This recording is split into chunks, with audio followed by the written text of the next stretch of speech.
মুশকিল হচ্ছে যে প্রযোজক, মানে ওখানে তো একটা প্রযোজক থাকতো, থিয়েটার ওটা কিভাবে হয়? পয়সা দিচ্ছে, তুমি অভিনয় করছো, তোমাকে পয়সা দিচ্ছে হলকে ভাড়া দিচ্ছে, মাস মাইনে হিসেবে কেউ আছে বৃহস্পতি শনি রবি করে, কিন্তু সেই ধরনের প্রযোজকরা হারিয়ে গেল। দেবনারায়ণ গুপ্তর মতো প্রযোজক, রাসবিহারী সরকার, প্রযোজকরা কই নেই।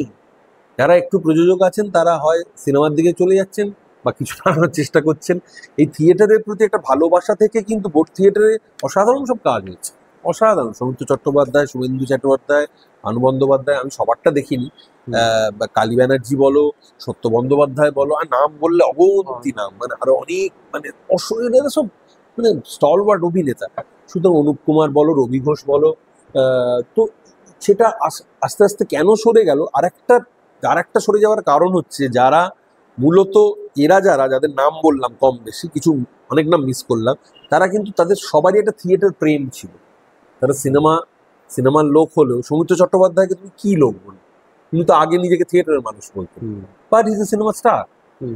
হ্যাঁ, ভানু বন্দ্যোপাধ্যায়ও তাই, জওহররাও তাই।